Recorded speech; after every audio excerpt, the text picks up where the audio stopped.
Our team of experts here at CNN has been breaking down this very fast-moving and shaking video, albeit extraordinarily disturbing set of pictures of a South Carolina police officer involved in the shooting of an unarmed man, shot in the back as he ran away. This, as the officer reported in his write-ups, that he was afraid for his life. We are about to show you what could be some very damning evidence against the officer.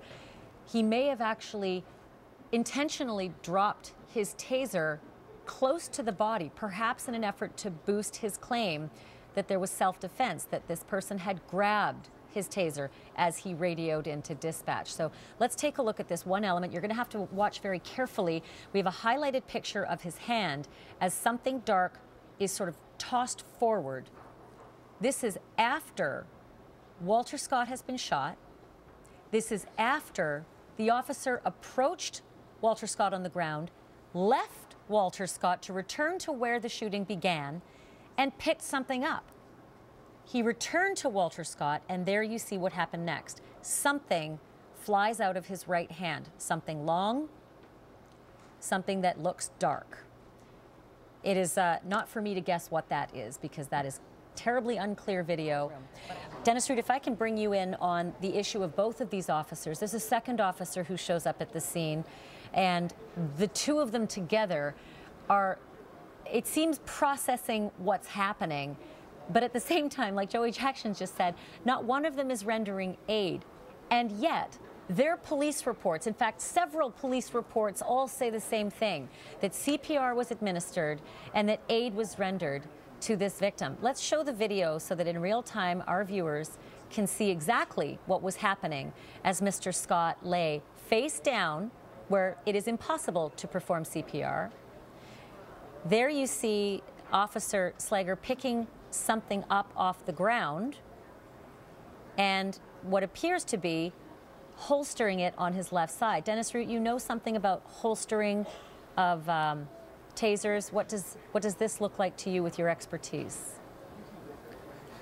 Well, you mentioned two different things. And the first thing that I'd like to address is the taser weapon. That when you slow down the video at the very beginning, to me, as somebody who's trained, law enforcement across the United States in the use of the taser as a weapon system, that slowed down video to me looks like the taser being left out by the roadway. And now here it is at the end of the video, the officer, after apparently dropping something that he went back to the location and retrieved, now he's dropping something that when he picks it up in the video, you can clearly see him place it on his duty rig belt. Well, what that tells me is that's the taser weapon, which means it made it from the roadway edge back to where the victim is lying.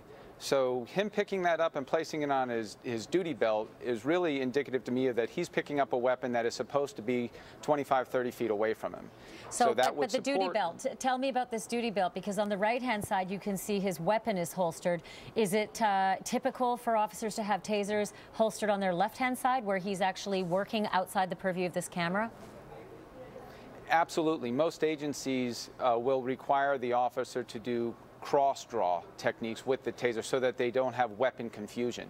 This way you have the firearm on the right side or left side, whichever the dominant hand of the officer is, and you place the taser weapon on the opposite side so that they can't unintentionally draw the taser weapon instead of their firearm, or vice versa.